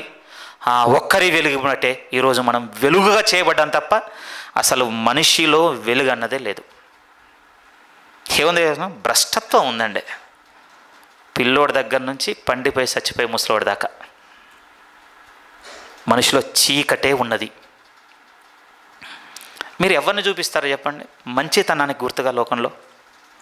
ఈ వ్యక్తి అండి, ఇతనిలోంచి దుర్నీతి రాదండి, అపవిత్రత రాదండి, చెడు రాదండి, ప్రేమరాహిత్యం రాదండి. మీరు ఎవరినైనా తీసుకొచ్చి విట్నెస్ ఇవ్వగలరా ఒక వ్యక్తిని? అసలు మనిషిలో భ్రష్టత్వమే ఉంటే ఇవేం చేస్తాయి ప్రియమైన వాళ్ళరా? ఏం చేసామో తెలుసా అండి? నేను ఏ ఉద్దేశంతో ఇది మాట్లాడుతున్నాను అంటే, ఒకప్పుడు నేను నమ్మినటువంటి ఒక విశ్వాసంతో నేను ఏం చేశానంటే, దేవుని యొక్క వెలుగుకు మచ్చనంటించి తిరిగానండి. నాకు అర్థమైంది ఆ విషయం. నేను చేసిన పిచ్చి సాహసం ఏమిటి అంటే, ఒక విషయాన్ని నమ్మి ఆ విషయంతో నేను చేసిన తప్పు, నా జీవితంలో నేను విశ్వాసం కట్టుకున్న విషయం ఏంటంటే, దేవుని యొక్క వెలుగుకు మచ్చనంటించి తిరిగాను. అదే యోహాను గారు అన్నారు, మనము పాపము లేని వారమని చెప్పుకొని ఎడల మనం అబద్ధికులము, దేవుని అబద్ధికునిగా చేస్తున్నాం, అబద్ధమును జరిగించుచున్నాం. ఇంతకంటే ఏం కావాలండి? ఇంతకంటే ఏం కావాలి? మనం ఆరాధిస్తున్న దేవుణ్ణి పోలి ఉండకుండానే నాలో ఆయన పోలిక ఉందని చెప్పుకునేటువంటి స్థితికి మనం వెళ్ళిపోయాం ప్రియమైన వాళ్ళారా. సెల్ఫ్ రైచియస్నెస్ అండి, స్వనీతి పరులుగా బతికాం. కానీ దేవుని లేఖనం ఉంటుంది, ఆయన అంటున్నాడు, ఒకప్పుడు మనము చీకటి అయి ఉంటిమి, ఇప్పుడైతే ప్రభువునందు వెలుగై ఉన్నాము. ఎందుకు వెలుగై ఉన్నాము అని అంటే, మనం చేసింది ఏం లేదు ప్రియమైన వాళ్ళారా. ఒక నిజమైన వెలుగు లోకంలో ఉండెను, ఆ నిజమైన వెలుగు యందు విశ్వాసం ఉంచిన కారణమును బట్టి విశ్వాసం ఉంచబడిన ప్రతి ఒక్కరూ దేవుని యందు లేకపోతే ప్రభువు యందు వెలుగుగా చేయబడి ఉన్నారు. దాని అర్థం ఏమిటంటే, ద వెరీ క్యారెక్టర్ అంటే ద వెరీ నేచర్ దేవుంది, ఆయన యొక్క శీలము, ఆయన యొక్క స్వభావము ఇప్పుడు మీకు నాకు అనుగ్రహింపబడింది. వెలుగు వెలుగు అనంటే మీ చుట్టూ నా చుట్టూ ఆరా తిరుగుతుందని కాదు ప్రియమైన వాళ్ళు, ఏదో ఒక పెద్దది వెనక తిరుగుతుందని కాదు నేను చెప్తుంది. దేవునిలో ఉన్నటువంటి ఆ నిజమైనటువంటి క్యారెక్టర్, దేవునిలో ఉన్నటువంటి ఆ నిజమైన నేచర్ ఉంటుంది చూసారా, అది మీకు నాకు ఇవ్వబడింది ప్రియమైన వాళ్ళారా. అందుకోసం ఇప్పుడు మనకు ఇప్పటి నుంచి ఉన్నది ఏంటి అని అంటే, ఇప్పుడు మనం వెలుగై ఉన్నాం కనుక ఇప్పుడు ఎఫెసీలోనికి వెళ్ళి అక్కడే నిలబడి మాట్లాడుకుందాం ప్రియమైన వాళ్ళు. కొన్ని మాటలు చూడండి. ఎఫెసీలకు రాసిన పత్రిక 5వ అధ్యాయంలోనికి వస్తే 8 నుంచి చదువుకుంటూ ముందుకు వెళ్ళిపోదాం. ఎఫెసీలకు రాసిన పత్రిక 5వ అధ్యాయం 8 నుంచి, మీరు పూర్వమందు చీకటి అయి ఉంటిరి, ఇప్పుడైతే ప్రభువునందు వెలుగై ఉన్నారు. వెలుగు ఫలము సమస్త విధములైన మంచితనము, నీతి, సత్యమును వాటిలో కనబడుచున్నది. గనుక ప్రభువుకి ఏది ప్రీతికరమైనదో దాన్ని పరీక్షించుచు, ఈ పదం చూడండి, వెలుగు సంబంధుల వలె నడుచుకొనుడి. ఇది మన వర్షిప్ ప్రియమైన వాళ్ళారా. ఆయన ఆరాధించేవారు ఆయన పోలి ఉంటారు అని అంటే ఆయన వెలుగైతే ఆ వెలుగును ఆరాధిస్తున్న మనం ఆ వెలుగును పోలి నడుచుకుంటాము. ఈ కొద్ది నిమిషాలు మీతో నేను పంచుకొని ముగించవలసిన మాటలు ఏమైనా ఉన్నవి అని అంటే, ఇప్పటి నుంచి మనం వెలుగులో నడుచుకున్నటకు పిలువబడ్డాం ప్రియమైన వాళ్ళారా. వెలుగులో నడుచుటకు ఇలా చెప్పొచ్చా? ఇలా చెప్తాను. దేవునికి ఏది ఎక్కువగా ఇష్టంగా ఉంది మన పట్ల అనంటే, మనం ఇక్కడికి సండే రావడం, రింగ్ అవుతుంది, రింగ్ అని చెప్పాలి, సండే రావడం, ఓ 2 గంటలు టైం స్పేర్ చేయడం, ఈ 2 గంటల్లో పాటలు పాడడము, ప్రార్థనలు చేయడం, బోధించే వాళ్ళు బోధించడం, నడిపించే వాళ్ళు నడిపించడం, యాక్టివిటీ చేసేవాళ్ళు యాక్టివిటీ చేయడం, ఇది చేసి వెళ్ళిపోవడం అసలు దేవుడు కోరుకోవటం లేదండి మన నుంచి. రింగ్ అవుతుందని నాకు తెలుసు. ఇది కాదని ఆయన మన నుంచి కోరుకుంటుంది. దీన్ని నేను తప్పని చెప్పడం లేదు ప్రియమైన, కోరుకునేది వేరుందని చెప్తున్నాను నేను. ప్రభువుకి ఏది ప్రీతికరమైనదో, ఆ పదం ఉందండి అక్కడ. ప్రభువుకి ఏది ప్రీతికరమైంది మీ ఎడల నా ఎడల అంటే, మనం ఇక్కడ వచ్చి కూర్చొని ఈ 2 గంటల సమయం గడిపిపోవుట కంటే ఎక్కువ ప్రీతికరమైంది ఏమిటి అని అంటే, ఆయన వెలుగని నమ్మి ఆ వెలుగును ఆరాధిస్తున్న మనము ఆయన వలె వెలుగులో నడుచుకున్నట మనల్ని బట్టి ఆయనకు ప్రీతి. వెలుగులో నడుచుట అండి. మళ్ళీ ఒకసారి ఇక్కడ చేపెట్టుకుని యోహాను సువార్త 8లోనికి రండి ప్లీజ్. నేను చెప్పిన మాట కాదు, రెఫరెన్సే ఉంది. యోహాను సువార్త 8వ అధ్యాయం. యోహాను సువార్త 8వ అధ్యాయం ఇందాక మనం చదువుకుందే ఫస్ట్ హాఫే చూసాం కదా, ఇప్పుడు సెకండ్ హాఫ్ కూడా చూద్దాం. 12 యోహాను సువార్త 8వ అధ్యాయం 12. మరలా యేసు, నేను లోకమునకు వెలుగును, నన్ను వెంబడించువాడు చీకటిలో నడువక జీవపు వెలుగు కలిగి ఉండునని వారితో చెప్పెను. ఇది మొదటిది. మత్తయి సువార్త 5వ అధ్యాయం 14 కూడా మనతో అది స్థిరముగా చెప్పింది, మీరు లోకమునకు వెలుగై ఉన్నారు. యోహాను సువార్త 12వ అధ్యాయంలోనికి రండి, 2 పేజీలు మీకు తిప్పగానే కనబడుతుంది. యోహాను సువార్త 12వ అధ్యాయం 35-36 వాక్యాలు చూడండి. యోహాను సువార్త 12వ అధ్యాయం 35-36 వాక్యాలు. అందుకేసి అంటున్నాడు, ఇంకా కొంతకాలము వెలుగు మీ మధ్య ఉండును, చీకటి మిమ్మును కమ్ము కొనకుండునట్లు మీరు వెలుగు ఉండగానే నడువుడి. చీకట్లో నడుచువాడు తాను ఎక్కడికి పోవుచున్నాడో ఎరగడు. వెరీ వెరీ ఇంపార్టెంట్ అండి ఫ్రెండ్స్. చీకట్లో నడుచువాడట ఎక్కడికి పోవుచున్నాడో వాడు ఎరగడు. బాగా వినండి. నడుస్తుందేమో చీకట్లో, పోతామనో పరలోకం మాత్రం అనుకుంటున్నాం. ఈ 2 గలవవు చూడండి వాక్య ప్రకారం. అసలు చీకట్లో నడిచేవాడికి వాడు ఎక్కడికి పోవడం వాడు ఎరగడు కదా. ఫిజికల్గా ఒకసేపు మాట్లాడుకుందాం, భౌతిక సంబంధంగా. చీకటి కొన్ని నేచర్ ఉంది ప్రియమైన వాళ్ళ. మనం అంటే ఇప్పుడు అంతా పవర్కి అలవాటు అయిపోయి చీకటిని మనం దూరం అయిపోయాం. కానీ ఒకసారి మీరు చీకట్లో నడిచి చూడండి, నిజమండి. మోస్ట్ ప్రాబబ్లీ ఏం జరుగుతాడు తెలుసా, సర్కిల్స్ వేస్తావటండి. చీకట్లో మనం ఏం చేయగలం గుండాలు కొడతాం అంతే. ఇక ఎందుకంటే సరైన రీతిగా నడవడం అనేది చీకట్లో అస్సలు తెలియదు ప్రియమైన వాళ్ళారా. ఎందుకు అస్సలు తెలియదు అంటున్నానంటే, కనులకు దారి చెప్పడానికి వెలుగు లేదు కదండి. మనకేమనిపిస్తుంది అంటే, ఒకసారి పరీక్ష కూడా చేసి చూద్దాం ఏమవుతుందో. మొత్తం అసలు ఎటువంటి వెలుగు లేని దగ్గర నిలబడి నా 2 కాళ్ళు స్ట్రైట్గానే వేస్తానని కళ్ళకు చెప్పుకొని మైండ్కి చెప్పుకొని నడుచుకుంటూ పోదాం ప్రియమైన వాళ్ళారా. కానీ నమ్మండి అండి, సర్కిల్ అవుతుందండి. అది సర్కిల్ అవుతుంది అంతే, అంతకు మించి ఏమవుతుందండి. ఎందుకు సర్కిల్ అవుతుందని నీ మీద చెప్తున్నాను అంటే, డెస్టినేషన్కి రీచ్ అవ్వము చీకట్లో నడిస్తే. తాను ఎక్కడికి పోవచ్చున్నాడో వాడు ఎరగడు కదా. దేవుని మాట అంటే ముందు వచ్చి ఏం మాట్లాడలేం కదండి. అందుకోసం అంటున్నాడు. బాగా వినండి ప్రియమైన. ఇప్పుడు చీకట్లో సాగుతున్నటువంటి భక్తి ప్రియమైన వాళ్ళారా, రౌండ్ అండ్ రౌండ్ అంతే, ఇంకా ముగింపు చేర్చదు. ఇందుక ఈ దేవుని మనం ఆరాధిస్తుంది. మారాల్సిందే మనం. ఇక నిశ్చయమైన నిర్ణయాలు తీసుకోవాల్సిందే, ఇక స్థిరమైన కట్టుబాటుతో సాగాల్సిందే. ఇక ఇయర్ ఎండింగ్ అండి, ఆల్మోస్ట్. బాధ కలిగింది ఏమిటి అని అంటే, అందరం మనం జనరల్ బాడీ మీటింగ్ కూర్చొని మరి న్యూ ఇయర్కి ఏంటి మనం ప్రేయర్ పెట్టుకుందాం అంటే ఎస్ అని ఆన్సర్ రాగానే, ఇప్పుడు ఎస్ అని ఆన్సర్ రాగానే ఒక్కొక్కరికి ఒక్కొక్క బాధ్యత లాగా నాకు ఒక బాధ్యత ఉంటుంది కదా. నా సిద్ధపాటు ఏంటి ప్రభు వర్తమానానికి? నిజం ప్రియమైన హానెస్ట్గా నిజాయితీగానే మాట్లాడుతున్నాను. నువ్వు బోధించడం సెకండ్ థింగ్ కన్నాకర, అసలు ఈ ఇయర్ నువ్వు నాతో కట్టుబాటు చేసుకొని ఎన్ని విషయాలను నిలబడి ఉన్నావు ఒకసారి ఆలోచిస్తే అనిపించిందండి. ఎక్కడ పోయాయి ఇవన్నీ? మిమ్మల్ని కూడా అడుగుతున్నాను ప్రియమే, ఈ ఇయర్ మన కమిట్మెంట్స్ అన్నీ ఎక్కడికి పోయాయి? ఆ రోజు కొన్ని గుర్తు చేసుకోవడానికి కూడా ప్రయత్నం చేద్దామండి. చీకట్లో నడిచాను ఈ ఇయర్ అంతా తెలియకుండా. మళ్ళీ సర్కిల్స్ అయ్యాయి అనమాట. మళ్ళీ సర్కిల్స్ వేసాం, ఏ లేదా? ఫ్యామిలీలో సర్కిల్ వేసాం, చర్చ్లో సర్కిల్ వేసాం, డ్యూటీలో సర్కిల్ వేసాం, అంటే అక్కడక్కడే తిరుగుతున్నామండి.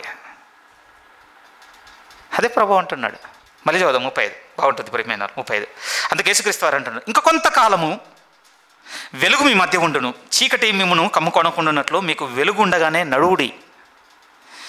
చీకట్లో నడుచువాడు తాను ఎక్కడికి పోవుచున్నాడో ఎరుగడు. 36 ఇంపార్టెంట్. మీరు వెలుగు సంబంధులగునట్లు, లేకపోతే వెలుగు కుమారులగునట్లు వెలుగుండగానే వెలుగునందు విశ్వాసం ఉంచండి. ఈ చూపించిన రెఫరెన్స్లన్నీ మనకేం చెప్తున్నాయో తెలుసా ప్రియమైన వాళ్ళారా? ఇప్పుడు మనం చీకటి కాదని గుర్తు చేస్తున్నాయి మనకు బైబిల్లో. మనం ఇప్పుడు చీకటి కాదు, వెలుగైన దేవుణ్ణి ఆరాధిస్తూ ఇంకా చీకట్లోనే ఉండిపోవడం ఏంటి? సరైన దేవునిగా పెట్టుకోలేదు ఆయన మనల్ని. మనం ఆయనను సరైన దేవునిగా పెట్టుకోలేదు. తప్పు ఆరాధనలో నిలబడుతున్నాం ప్రియమైన వాళ్ళారా. ఇక్కడికి వచ్చి ఆరాధించి వెళ్ళిపోతున్నప్పుడు అండి, నాకు కూడా ఆ శోధన ఉంది, ఇంకా నేను బయటికి రాలేకపోతున్నాను. ప్రతి ఆదివారం చేసేటువంటి పోరాటమేనండి. ఏం అబ్జర్వ్ చేయకుండా ప్రభా, కేవలం నీ ప్రత్యక్షతనే చూసి వెళ్ళిపోవాలి నేను చర్చ్కి వచ్చని ఎవ్రీ సండే ఉంటుందండి నాకు మార్నింగ్ ప్రేయర్. అబద్ధమేం కాదు, దేవుడే దీనికి సాక్షి. ఎవ్రీ సండే నాకు no observations, no net pickings. వాళ్ళేంటి, వీళ్ళేంటి, ఎలా వాడారు, ఎలా ప్రార్థించారు, ఎలా మసులుకుంటున్నారు, ఏం చేస్తున్నారు. దేవ, ఈ మనసు చంపి కేవలం నీ దగ్గరకు వచ్చేది నీ ప్రత్యక్షతను చూసి వెళ్ళేటట్టుగా ఈ ఆదివారం చేయి. అంత ఒక దరిద్రం ఉండదు చూసారండి, అదంత మంచిది కాదండి. ఇప్పుడు ఈ దరిద్రం మిమ్మల్ని పెట్టిన ఒక చెర ఏంటి అని అంటే మళ్ళీ అదే అబ్జర్వేషన్ అండి. Same again old story. We are walking in the darkness. అంతే, చీకట్లో నడుస్తున్నాం, తిరుగుడే. ఇంకా అసలు మనకు వాక్యంతో ఇచ్చిన పిలుపు ఏంటో తెలుసా? దేవునికి ఏది ప్రీతికరమైందో దాన్ని జరిగిస్తూ వెలుగులో మీరు నడవాలి. నేను నడవాలి ప్రియమైన వాళ్ళ. వెలుగులో నడుచువాడండి దేని మీద గురి పెట్టుకున్నాడో దాన్ని చూస్తూ సాగుతాడండి. డిస్ట్రాక్షన్స్ ఉండవు, డీవియేషన్స్ ఉండవు. లేకపోతే ఇంక వేరు ప్రియమైన వెలుగులో ఉన్నవాడి అప్రోచ్మెంటే వేరుగా ఉంటుంది. దానికి మీకు ఎగ్జాంపుల్ కావాలంటే డే డ్యూటీ ఒకసారి చేసి చూడండి, నైట్ చూసి ఒకసారి చీకట్లో చేసి చూడండి. అవే పనులు ఎవ్రీడే నేను కుకింగ్ చేస్తున్నాను కదా, I can cook any time anywhere అని. చీకట్లో కూడా కూర ఉండి చూడండి, బొగ్గే కూర్చుంటుంది అది, అంతే కదా. మళ్ళీ బొగ్గే ప్లేట్లో ఉంటుందండి. ఇంత ఎక్స్పీరియన్స్ ఎక్కడ పోయింది? ఇన్ని రోజుల నుంచి రోజుకు 3 సార్లు చొప్పున ఉండే ఎక్స్పీరియన్స్ ఎక్కడపోయింది? చీకటి వేరు ప్రియమైన వాళ్ళరా. చీకటి స్వభావం వేరు. చెడు అంతే, దుష్టత్వము, దుర్నీతి, అపవిత్రత, హత్య, చావు, మోసం, ఇదే చీకటి. కానీ వెలుగు వేరండి. అందులో ఉన్న ప్రత్యక్షతే వేరు. ఫస్ట్ వర్డ్ సమస్త మంచితనం అన్న పదం ప్రయోగించాడండి వెలుగు ఫలం రాస్తున్నప్పుడు ఎఫెసీలో. సమస్త విధములైన మంచితనము. సో బ్యూటిఫుల్ స్టేట్మెంట్ అండి అది. ఎందుకంటే అసలు ఇక ఆస్కారమే లేదటండి వెలుగులో ఉన్న వానికి చెడుకు సంబంధించినవి దరిదాపులో పెట్టుకోవడానికి. సమస్త విధములైన, కొన్ని ఏరియాస్లోనే కొన్నిట్లోనే వాళ్ళు మంచిగా ఉంటారని చెప్పలేదండి వెలుగులో ఉన్నవాని గురించి. సమస్త విధములైన మంచితనం. ఏమండి, కొంచెం మానవ సంబంధిగా మాట్లాడుతున్నాను. సంఘంతో నా రిలేషన్ మాట్లాడితే నేను కొంతమందితో వెరీ పాజిటివ్గా ఉండొచ్చు, కొంతమందితో అంటున్నట్టుగా ఉండొచ్చు, కొంతమందితో వీంతో ఎందుకురా నాయన వీంతో పలకరించి వదిలేస్తే చాలు అనుకుండొచ్చు, కొంతమందితో అసలు ముట్టి కూడా అసలు ఆదివారం వాళ్ళని చూస్తే చాలు ఎవడు పలకరిస్తాడని వదిలేస్తున్న వారితో కూడా ఉండొచ్చు. కానీ మీరు నేను ఆరాధిస్తున్న దేవుని అప్రోచ్మెంట్ ఎలా ఉందో తెలుసా ప్రియమైన? మీ అందరితో నాతో కలిపి మనందరితో సమానంగా ఉన్నాడండి. ఆయన వెలుగు కనుక, ఆయన వెలుగు కనుక వీళ్ళని వీళ్ళు నా ఫేవరెట్స్ అని, అసలు వీడు వద్దు నాకని, లేకపోతే వీడు వచ్చినా కూడా వీడిని అసలు కన్సిడర్ చేయొద్దని, కానీ వీళ్ళు మనతో ఉన్నా కూడా మనం పట్టించుకో ఇలాంటిది కాదండి ఆయనది. ఆయన వెలుగు అండి. నా ప్రశ్న ఏమిటి అని అంటే, వాక్యం నా ప్రశ్న కాదు, క్షమించండి, ఈ వాక్యము మన అందరూ అడుగుతున్న ప్రశ్న ఏంటంటే, ఇలాంటి దేవుణ్ణి ఆరాధిస్తున్న నువ్వు ఇలా ఎందుకు లేవు? ఎఫెసీయులకు రాసిన పత్రిక 5వ అధ్యాయంలోనికి వెళ్దాం ప్రియమైన వాళ్ళారా. ఎఫెసీయులకు రాసిన పత్రిక 5వ అధ్యాయం 8 నుంచి మళ్ళీ చదువుకుంటూ ముందుకు వెళ్ళిపోదామండి. మీరు పూర్వమందు చీకటి అయి ఉంటుంది. ఏముంది పూర్వమందు చీకటి అని అంటే, పరిశుద్ధాత్మ దేవుడు చాలా చెప్పాడండి. 3/3/3 లేయర్గా చెప్పుకుంటూ వస్తాడండి. మొదటి 8 వాక్యాలు మీరు చదివారనుకోండి, చూద్దామా? అవి కూడా చూద్దాం.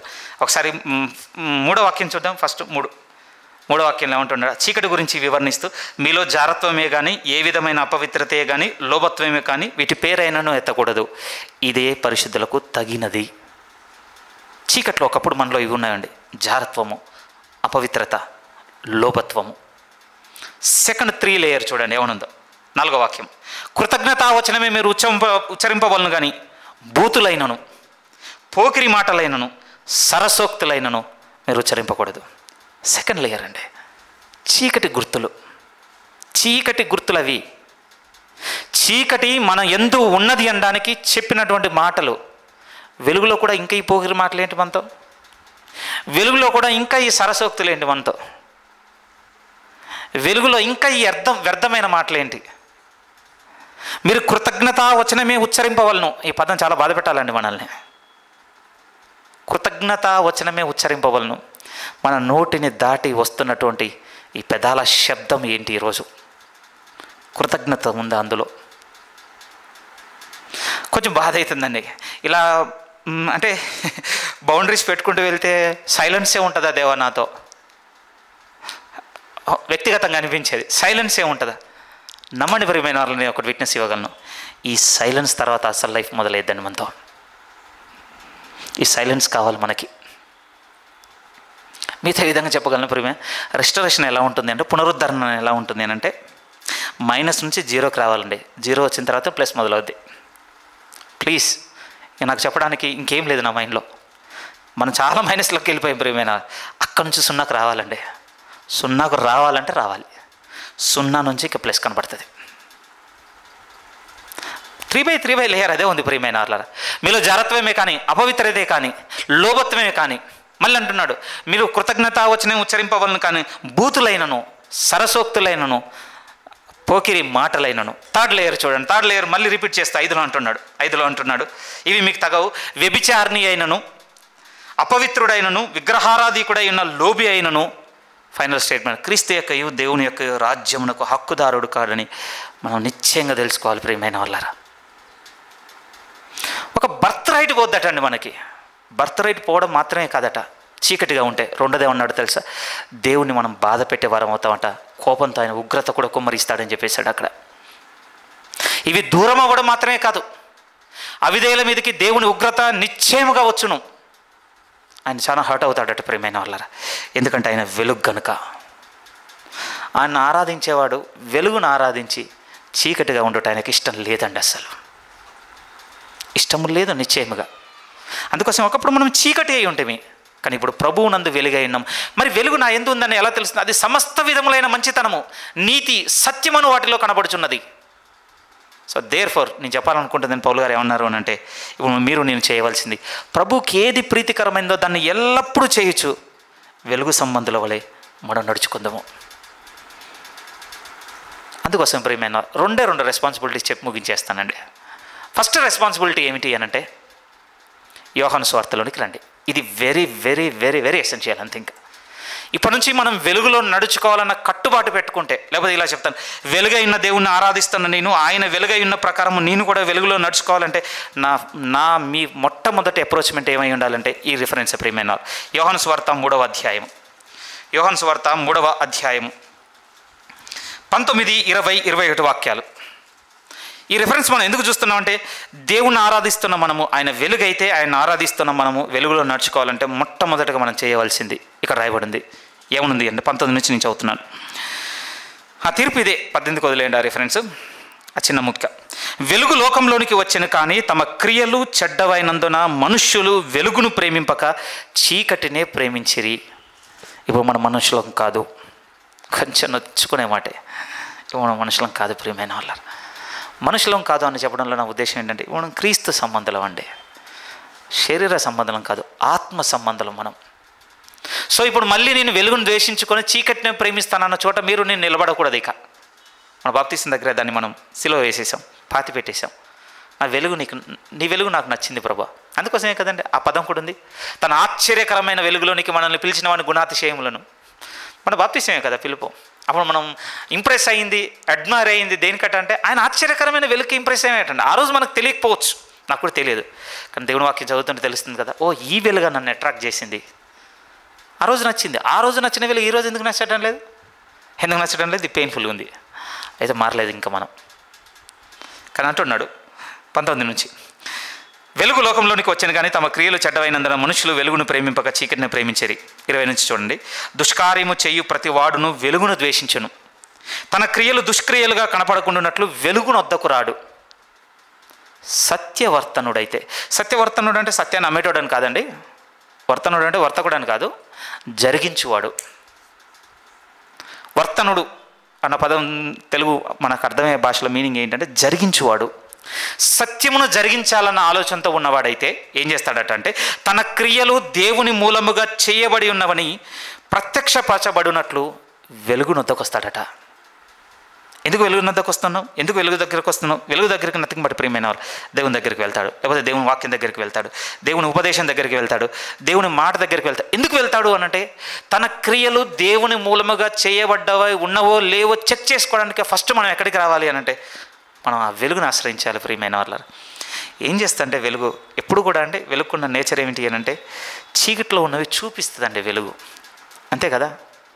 లైట్ అయ్యగానే ఏం జరుగుతుందండి, చీకట్లో ఉన్నవన్నీ ఎగ్జిస్టెన్స్లోనికి ఇలా కళ్ళ ముందుకు వచ్చి కనబడతాయండి, ఇలా కళ్ళ ముందుకి. ఇంకొకటి నాకు బాగా అనిపించింది లైట్కున్న నేచర్ అంటే, లైట్ ఏ కలర్ అంటే మనం ఏం చెప్తామండి, వైట్ కదా. ఇది ఇంట్రెస్టింగ్ అనిపించిందండి. ఒకవేళ రాంగ్ అయితే నన్ను కరెక్ట్ చేయండి, కానీ ఏంటంటే అసలు వైట్కి ఏ కలర్ ఉండదటండి, కలర్లెస్ అండి వైట్ అనేది. షాక్ అయ్యాను అసలు. ఎందుకు నాకు షాకింగ్ అనిపించింది ఏంటంటే, అది ఒకసారి స్విచ్ ఆన్ చేసిన తర్వాత ఇంట్లో ఉన్నటువంటి ప్రతి వస్తువును దాని కలర్లో చూపించగలుగుతుందండి రిటర్న్లో. దీనికి ఒక కలర్ ఉంటే కలర్ మొత్తం మార్చేస్తుంది ప్రియమైన కలర్ వైట్ అనేది. ఏం చేయగలుగుతుంది తెలుసా? చూపించగలుగుతుంది, కలిసిపోదండి, చూపిస్తుంది. దేవుడు వెలుగుగా మనం అంగీకరించి ఆయన దగ్గరికి వస్తే ప్రియమైన మనలో ఉన్న చీకట్లో ప్రతి దాన్ని దేన్ని కూడా అండి కొంచెం కూడా అరమరక లేకుండా చూపిస్తాడు ప్రియమైన వాళ్ళరా. ఇది నీ స్వభావం, ఇది నీ ఉద్దేశం, ఇది నువ్వు తలపెట్టాలనుకుంటున్నవి, ఇలా నువ్వు ఉద్దేశాలు కలిగి ఉన్నావు, ఇది నీ మంచి, ఇది నీ చెడు, ఇది నీ దుష్టత్వం, ఇది నీ పాపం, ఇది నీ అపవిత్రత, ఇది నీ దురాలోచన, ఎవ్రీథింగ్ అండి. బట్ మీకు నాకు ఉండవలసింది ఏంటంటే మొట్టమొదటి అడుగు ఎక్కడ పడాలంటే సత్యవర్తనుగా ఉండాలన్న ఆలోచన మనకు ఉండాలి ప్రియమైన వాళ్ళరా. ఆ దేవుడిని ఆరాధిస్తాను నేను, ఆయన పోలి నడుచుకోవాలంటే దేవుడు మొదటి పిలిపే ఉంటున్నాను, ముందు నా దగ్గరికి రా, నా దగ్గరికి వస్తే ఏం చేస్తాను నేను చూపిస్తాను. అందుకోసమేనండి ఎవ్రీ వీక్ ఇంక్రీజ్ అవుతుందండి ప్రేయర్. దీన్ని చంపేయి ప్రభు అన్న, నా మైండ్లో నుంచి ఈ అబ్జర్వేషన్ని చంపేయి. ఏం చేయి నన్ను అన్నట్టు కేవలం నీ ప్రత్యక్షతను మాత్రమే చూడగలిగిన చేయి, ఎందుకంటే అది మాత్రమే నన్ను నాకు చూపిస్తుంది. బహుశా 90 కీర్తన అనుకుంటాను ప్రియమైన కొన్ని యాడ్ చేస్తాను రెఫరెన్స్లు త్వరగా. 90 కీర్తనలో కూడా మీరు చూడగలిగితే ఈ భక్తుడు చేసుకుంటున్న ప్రార్థన మనకు తెలుసు, మోషే గారి ప్రార్థన. ఆయన మాట అద్భుతంగా ఉంటుందండి. 90 కీర్తన 8వ వాక్యం చదువుతున్నాను. 90 కీర్తన 8. వండర్ఫుల్ స్టేట్మెంట్ ప్రియమైన వాళ్ళారా, ఇది మనం ఎప్పటికీ జ్ఞాపకం చేసుకోవాలి. 90 కీర్తన 8లో ఉంటుంది, మా దోషములను నీవు నీ ఎదుట నుంచుకొని ఉన్నావు, నీ ముఖకాంతిలో మా రహస్య పాపములు కనబడుచున్నవి. ఎంత బాగుందండి ఈ మాట. అసలు చాలా చేస్తున్నాం, చాలా మర్చిపోతున్నాం ప్రియమైన వాళ్ళారా. ఎవరు చూపించాలి మీకు నాకు? చీకట్లో ఎన్నో వస్తువులు వెతకాలనుకుంటామండి, ఏం దొరకదండి. ఒక్కసారి స్విచ్ చేయగానే ఏవో మూలకున్నది కూడా బయటకు వస్తుందండి. చూపించింది వెలుగు, బయటికి తీసుకొచ్చి చూపించింది. ఈ భక్తులు మాట్లాడుకుంటున్నాను, నిజమేనండి, 80 ఏళ్ళు తన అపరాధములు, తన అపవిత్రతలు, అవిధేయతలు, ఎన్నో నిర్ణయాలు మోసేవి ప్రియమైన వాళ్ళరా. మర్చిపోయి ఉండొచ్చు. ఎందుకు ఆ మాట అంటే వచ్చిన మాటే పోయిందటండి లేట్ అయినందుకు, అంతే కదా. మాట మాన్యమే వచ్చేసింది, బుద్ధిమాన్యం రాదని మతిమరుపు రాదా, మనకు కూడా బోల్డంత మతిమరుపు వచ్చేసింది. కానీ దేవుని ప్రత్యక్షత మన మీద ఉదయిస్తే ప్రియమైన వాళ్ళ మన రహస్య పాపములు ఆయన ముఖకాంతిలో మనకు కనపడతాయండి. సత్యవర్తనుడైతే తన క్రియలు దేవుని మూలముగా చేయబడి ఉన్నవని ఎరుగునట్లు, లేకపోతే ప్రత్యక్షపరచబడి ఉన్నట్లు ఇదిగో వెలుగునొద్దకు వచ్చును. ఈ వెలుగునొద్దకు వస్తే ఈ దేవుడు ఏం చేస్తాడు అంటే మన క్రియల్లో ఉన్న చీకటినంతటిని వెలుగుగా మారుస్తాడు ప్రియమైన వాళ్ళరా. అంత షూర్గా నేను ఎట్లా చెప్తున్నానంటే ఆయన ఆరాధించేవారు ఆయన పోలి ఉన్నారు, అంతే. ఇంకా నా దగ్గర ఇంకేమీ లేదండి స్టేట్మెంట్. ఆయన ఆరాధించేవారు ఆయన పోలి ఉంటారు. ఈయన దగ్గరికి రాకుండా నేను దూరంగా ఉంటానంటే చీకటి అస్సలు పోదండి. నిజం. టెస్ట్ చేస్తారా మీరు? 1 సంవత్సరం వితౌట్ ఆప్షన్ చర్చ్కి రండి. ఇంకేం మైండ్లో పెట్టుకోకండి. దేవుని వర్తమానం, నేను దేవుని వర్తమానం 1 ఇయర్ ఫోకస్డ్గా దాని మీదనే పెట్టండి. అండ్ నెక్స్ట్ డే మీరే విట్నెస్ ఇస్తారు ప్రియమైన. ఏమంటాను కదా, బంపర్ స్టిక్కర్ మీద ఉంటాయి కదా, I'm not I use to be అన్నటువంటి కొన్ని పదాలు అక్కడక్కడ కనబడుతుంటాయండి. ఒకప్పుడున్న నేను కాదు. నిజమే, ఒకప్పుడున్న నేను కాదు. ఎందుకు నేను కాదు? ఆయన నన్ను మార్చి ఉన్నాడు. ఎక్కడి నుంచి వచ్చింది ఏ మార్పు అంటే ఒక వెలుగు నా మీద ఉదయించింది, నా చీకటిని పాలద్రోలింది. రెండవ డ్యూటీ ఏంటి? రెండవ డ్యూటీ ఏమిటో మళ్ళీ ఎఫ్ఎస్సీలో ఉంది ప్రియమైన వాళ్ళ. వెరీ వెరీ ఎసెన్షియల్ అండి రెండవ డ్యూటీ. ఎఫ్ఎస్సీలకు రాసిన పత్రిక మొదటి డ్యూటీ మాత్రం ప్రియమైన వాళ్ళరా వెలుగైన దేవుని దగ్గరికి వెళ్ళాలి, అంతే. ఇంకా ఏం జరుగుతుంది అని అంటే మనం ఎంత మంచి వాళ్ళమో తెలుస్తుందని మీరు అనుకోవద్దు ప్లీజ్. మనలో ఉన్న చీకటి తెలుస్తుంది, అంతకంటే బ్లెస్సింగ్ ఏం లేదండి భూమి మీద. ఎఫెసీయులకు రాసిన పత్రిక 5వ అధ్యాయం, ఎఫెసీయులకు రాసిన పత్రిక 5వ అధ్యాయం 14 ముందుగా చదువుతున్నాను. 14 కూడా ఇంతసేపు మనం విన్న ఎక్స్ప్లెనేషన్ సపోర్ట్ చేసేదే. ఏమంటున్నాడు అంటే యాక్చువల్లీ ఇదండి ఓల్డ్ హిమ్ అంటే మొదటి శతాబ్దపు సంఘంలో రాసుకున్న పాట ఇది. ఎందుకంటే ఇది బైబిల్లో ఇంకెక్కడ రాయవలేదండి. చిన్న ఇట్లా గీత గీసి ఒక రిఫరెన్స్ ఇట్లా పేరా డివైడ్ చేసి రాశారంటే మోస్ట్లీ అండి ఎక్కడో రాయబడింది రీకోడ్ చేస్తున్నట్టుగా రాయబడతాయండి. కానీ ఇది అసలు మళ్ళీ ఎక్కడ రాయబడిందో మీరు బైబిల్ అంతా వెతుకున్నా దొరకదండి. మరి ఎక్కడి నుంచి తెచ్చారు పౌలు గారు దీన్ని అని అంటే మొదటి శతాబ్దపు సంఘపు పాటల్లో ఒక చరణంలో ఒక చిన్న లైన్ ప్రియమైన వాళ్ళ ఏమని రాసుకున్నారట ఆ లైన్ మీరు చూడండి. నిద్రించుచున్న నీవు మేలుకొని మృతులలో నుండి లేము, క్రీస్తు నీ మీద ప్రకాశించునని ఆయన చెప్పుచున్నాడు. ఇది సాంగ్ అండి ఆ టైంలో. వండర్ఫుల్ అనిపించిందండి. ఇంత అంటే దేవుని వాక్యంలోనికి వచ్చి తెచ్చిపెట్టుకోగలిగే పాటలు రాశారు అప్పుడు వాళ్ళు. ఇప్పుడు పాటల సంగతి ఏమన్నా కూడా తెలియటం లేదు, మనం ఏం పాడుతున్నాం కూడా తెలియటం లేదు కదండి. నిజం ప్రియమైన వాళ్ళ మారాలండి మనం. ఒక రాసిన పాట 1st సెంచరీలోది ఒక బుక్లోకి ఒక రెఫరెన్స్గా వచ్చింది ప్రియమైన వాళ్ళ. ఆ రెఫరెన్స్ ఏం చెప్తాను? నిద్రించుచున్న నీవు ఇప్పుడు లే, క్రీస్తు నీ మీద ప్రకాశించును. ఎవ్రీ సండే మన మీద ప్రకాశిస్తున్నాడు ప్రియమైన. ఎందుకు చేస్తున్నాడు ఆయన? ఎందుకు ప్రకాశిస్తున్నాడు? ఎందుకు డ్యూటీ చెప్తున్నాడు చూడండి. ఇప్పుడు డ్యూటీ ఉంది మన మీద 11 నుంచి ఎందుకు ప్రకాశిస్తున్నాడంటే నిష్ఫలమైన అంధకార క్రియలలో మనం పాలివారై ఉండొద్దు అనడానికి ఆయన మన మీద ప్రకాశించుచున్నాడు. ఇప్పటి నుంచి మనం నిష్ఫలమైన అంధకార క్రియలలో పాలివారముగా ఉండకూడదు. రెండోది కూడా అంటున్నాడు 11 మళ్ళీ చదువు. నిష్ఫలమైన అంధకార క్రియలలో పాలివారై ఉండక వాటిని ఖండించుడి. ఏలనగా అట్టి క్రియలు చేయువారు రహస్యమందు జరిగించు పనులను గూర్చి అయినను మాట్లాడుట అయినను అవమానకరమై ఉన్నది. ఇది బ్రేక్ చేసుకోవాలండి మనం. ఇప్పటి నుంచి వీటికి చోటు ఉండొద్దు ప్రియమైన వాళ్ళారా. మళ్ళీ వీటికి చోటు ఇస్తున్నామంటే మనం ఆరాధిస్తున్న దేవుణ్ణి మళ్ళీ ఒక రాతిగా మార్చేస్తున్నాం. ఆయన ఆరాధిస్తేనండి నిష్ఫలమైన అంధకార క్రియలలో వాళ్ళు పాలివారుగా ఉండరు. ఆ పదంలోనే అర్థం ఉంది ప్రియమైన వాళ్ళారా. అన్రైప్డ్ అండి అవన్నీ. అంటే ఫలాన్ని ఇవ్వలేనటువంటి ఒక క్రియలు ఉన్నవా? ఉన్నాయి ప్రియమైన వాళ్ళారా. ఎందుకు లేవు చెప్పండి? మనం చేస్తున్నవి అవే. ఎలా ఉంటుందో ఒక మాట చూపిస్తాను, నొచ్చుకోదు ప్లీజ్. ఎందుకంటే మిమ్మల్ని నొప్పించిన వైద్యుని కంటే మంచి వైద్యులు లేడంటుంటారండి డాక్టర్లు, అంతే కదా. డౌట్ ఉంటే మన సంజీవన్ అన్నాడు. దాని తర్వాత నాకు ఏమాత్రం కూడా నొప్పి కలగకుండా నాకున్న పన్నును తీసేయంటే తర్వాత అడగని చెప్తాడు. నొప్పించాలి ప్రియమైన వాళ్ళ. యోహాను మొదటి పత్రికలోనికి రండి ప్లీజ్. ఇది కొంచెం బాధ పెడుతుందండి రిఫరెన్స్. పర్సనల్లీ చాలా నిజంగా చెప్తున్నాను, ఇది బాధ పెడుతుంది. యోహాను మొదటి పత్రిక 2వ అధ్యాయం 9-10 వాక్యాలు చూడండి ప్లీజ్. నిష్ఫలమైన అంధకార క్రియలు ఏం చేస్తున్నాను నేను అంటే ఇక్కడే ఉంది. 9:10 చూడండి. యోహాను మొదటి పత్రిక 2వ అధ్యాయం 9:10 ఏమని చెప్తుంది అంటే, తన సహోదరుని ద్వేషించేవాడు ఇప్పటి వరకు చీకటిలోనే ఉన్నాడు. మరి చూసారా ఎంత స్థిరంగా చెప్తుంది లేఖనం. తన సహోదరుణ్ణి ద్వేషించేవాడు. అమ్మయ్య, మా చర్చ్లో ఉన్న బ్రదరే కావచ్చట, సిస్టర్స్తో నాకు సంబంధం లేదనుకోవద్దు మీరు ప్లీజ్.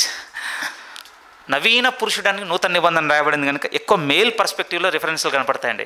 దాని అర్థం ఇది ఓన్లీ పురుషులకు వర్తిస్తే స్త్రీలకు వర్తించదని కాదు. అలానే స్త్రీలకు కొన్ని ఉన్నాయంటే అది పురుషులకు వర్తించదు, అట్లా కొట్టకండి మీరు. లేఖనం స్థిరంగా చెప్తుంది ప్రియమైన, తన సహోదరుని ద్వేషించేవాడు ఇప్పటి వరకు చీకట్లోనే ఉన్నాడు. చూడండి, ఇంకా అవ్వలేదు ప్రియమైన వాళ్ళ. ఏమంటున్నాడంటే, తన సహోదరుని ప్రేమించేవాడు వెలుగులో ఉన్నవాడు. ఇంతకంటే విట్నెస్ ఏం కావాలి? 10 అతని అభ్యంతర కారణం ఏమీ లేదు. వామ్మో, ఇది మామూలు రిఫరెన్స్ కాదండి. ఎందుకంటే మీరు లూకాసు వార్త 17 మీరు చదువుతున్నారనుకోండి, అక్కడ రిఫరెన్స్ ఎలా ఉంటుందంటే, అభ్యంతరములు కలగక మానవు. వెంటనే అంటాడు, అవి ఎవరి వలన కలుగునో వానికి శ్రమ. అలాంటి రిఫరెన్స్కు యాంటీ డోట్ ఏంటో తెలుసా అండి? తన సహోదరుని ప్రేమించే వానిలో అసలు అభ్యంతర కారణమే లేదటండి. ఇక్కడికి చేరుకోవాలి ప్రియమైన వాళ్ళారు, మనం ఇక్కడికి చేరుకోవాలండి. దేనికి అఫెండ్ అవ్వనమని ఒక చోటు ఉందటండి. దానికి పాత ఏంటో తెలుసా? దానికి మార్గం సహోదరుని ప్రేమించడం మొదలుపెట్టట. నా మాట కాదండి, యోహాను గారు 95 ఏళ్ళు నడిచి రాస్తున్న మాటలు, అంతే కదా. 9:10 మళ్ళీ చదువుతాం. 9:10 తన సహోదరుని ద్వేషించేవాడు ఇప్పటి వరకు చీకటిలోనే ఉన్నాడు. నేను వెలుగు చీకటి కోణంలోనే మాట్లాడుతున్నాను, ఈ రెఫరెన్స్ వ్యక్తిగతంగా కాదు. రెండోది అంటున్నాడు, తన సహోదరుని ప్రేమించేవాడు వెలుగులో ఉన్నవాడు, అతని యందు అభ్యంతర కారణం ఏదీ లేదు. తన సహోదరుని ద్వేషించేవాడు చీకటిలో ఉండి చీకటిలో నడుచుచున్నాడు. చీకటి అతని కన్నులకు గుడ్డితనము కలగజేసింది కనుక తానెక్కడికి వెళ్ళుచున్నాడో. మళ్ళీ సేమ్ రిపీట్ అండి, సర్కిల్స్ వేస్తూనే ఉంటాం. తనకు తెలియదు. ఒక మంచి సాక్ష్యమును కలిగి ఉందాం ప్రియమైన వాళ్ళారా. మనం ఆరాధిస్తున్న దేవుడు వెలుగన్న సాక్ష్యం. ఎలా వస్తుందా వెలుగు అని అంటే, మనం వెలుగు క్రియలలో నడుచుకుంటేనే. ముగించడా ఏంటి, ఎంతసేపు తీసుకెళ్తాడు అని అంటే, చివరి రిఫరెన్స్ అండి, ఎఫెసీలకు రాసిన పత్రిక 5వ అధ్యాయంలో. మళ్ళీ కొంచెం చదువుకోవాల్సి ఉంది, అది చదివి ముగించేస్తాను. ఎఫెసీలకు రాసిన పత్రిక 5వ అధ్యాయం 11 నుంచి, నిష్ఫలమైన అంధకార క్రియలలో మీరు పాలివారై ఉండక వాటిని ఖండించండి. అంటే దాని అర్థం అండి, మీతో ఇంతకుముందు కూడా నేను చెప్పాను, లైట్కి ఒక ఎక్స్ప్రెషన్ ఉంది ప్రియమైన వాళ్ళారా. అది కంటికి చెవికి చేరదట. సారీ, అంతేనా? నోటికి చెవికి చేరదు, కంటికి మాత్రమే చేరుతుంది. దాని అర్థం ఏంటంటే, మన వెలుగు అండి మన నోటితో పోయేది కాదు, వాళ్ళ కళ్ళతో చూసేది. మన ఎదుటివారు వాళ్ళ కళ్ళతో మనల్ని చూసేది వెలుగు అనేది. మన నోటితో చెప్పేది కాదండి, చెవులకు పనితో ఉన్నది కూడా కాదు, కళ్ళతో పని ఉన్నది. ఇప్పటి నుంచి ఆయన ఆరాధిస్తున్న ఆనవాళ్ళు మన ఎందుకు కనపడాలి ప్రియమైన వాళ్ళ. అదే అంటున్నాడు, ఖండించుడి. అంటే ఏది ప్రత్యక్షపరచునో అది వెలుగే కదా. సమస్తమును వెలుగు చేత ఖండింపబడి ప్రత్యక్షపరచున్నాను. ఆ డిస్క్రిప్షన్ రాస్తున్న దాంట్లో ఏంటంటే, వెలుక్కున్న నేచర్ ఏంటంటే అది ఎక్స్పోజ్ చేస్తుంది. చెప్పుటను కాదు బట్టి కాదు, చూపించుటను బట్టి.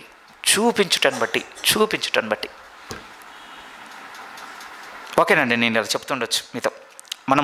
మన సర్కిల్లో చాలా చక్కగా ఉండవచ్చు ప్రియమైన వాళ్ళ. కానీ ఇప్పుడు దేవుడు మనకిచ్చిన బాధ్యత ఏంటంటే, మీ దీపమును వెలిగించి దీపపు స్తంభం మీదనే పెట్టడి. అది ఇంట్లో ఉన్న వారందరికీ వెలిగివ్వాలి. ఇంకా స్థిరంగా చెప్పిన కింది వాక్యం ఎలా ఉంటుంది అంటే, మనతో మీ సత్క్రియలను చూసి పరలోకమందున్న మీ తండ్రిని వారు మహిమపరచినట్లు మీ ఎలుగు వారి ఎదుట చెప్పుకోండి, వినిపించండి. నథింగ్ లైక్ దట్ అండి. ప్రకాశింపనీయుడి. Just show yourself. చూపించు. ఎందుకంటే మన దేవుడు వెలుగని మనకు చూపిస్తూనే ఉన్నాడు ప్రియమైన వాళ్ళ. ఎన్ని తప్పులు చేయలేదండి మనం వ్యక్తిగతంగా, ఎంత మోసం చేయలేదండి, ఎంత వంచన చేయలేదు, ఎంతమందిని గాయపరచలేదు. బట్ మీరు చెప్పండి ప్రియమైన, చూపించాడా లేదా వెలుగుని? ఒక ప్రార్థన, ఆయన ఆశ్రయించడం, సరే అని కనికరం పొందుకున్నాం ప్రియమైన వాళ్ళారా. Same repeated. నన్ను ఆరాధించేవారు నన్ను పోలి ఉంటారు. ఏంటి దేవా నీ పోలిక అంటే, నేను వెలుగుని గనక, ఒకప్పుడు నువ్వు చీకటిగా ఉన్నావు కరుణాకర్, ఇప్పుడు క్రీస్తు యేసునందు వెలుగై ఉన్నావు గనక ఇక వెలుగులో నడుచుకో. నాకు తెలియటం లేదు నేను ఎలా నడుచుకోవాలంటే, నువ్వు సత్యవర్తనుడు అయితే నీ క్రియలు దేవుని మూలముగా చేయబడి ఉన్నావని నీకు తెలుసుకున్నట్లు వెలుగును వద్దకురా. నా దగ్గరికి రా, నా ముఖకాంతి నీ మీద ప్రకాశింపజేస్తాను, నీలో ఉన్నవి నీకు చూపిస్తాను, సరి చేస్తాను. ఈ సరి చేసినవి కలిగి చూపించు. ఇది ప్రియమైన వాళ్ళారా మన ఆరాధనలో ఇంకొక అడుగు. కొంచెం కష్టంగానే ఉంటుండొచ్చేమో, కానీ నడవడం మొదలు పెడితే ఆపమండి. ఎలా ఉంటుందంటే చైల్డ్ది ఫస్ట్ అందు కింద పడతారు ప్రియమైన వాళ్ళ. ఒక్కసారి నడక స్టార్ట్ అయిన తర్వాత ఆగురా ఆగురా ఆగురా అని మనం వరెత్తాలి, వారు ఆపరు. ప్రభులో జీవితం అలానే ఉంటుంది ప్రియమైన వాళ్ళారా. ఏంటి సాక్ష్యం అనంటే పూర్వపు సేవకులు, వారి సాక్ష్యంతోనే ఈ వాక్యం మీతో ధైర్యంగా మేము ముందుకు తీసుకొచ్చి ఉన్నాం. చెబుతుంది ఒకటే ప్రియమైన వాళ్ళారా, మనం వెలుగు సంబంధంలో మరవద్దు ప్లీజ్.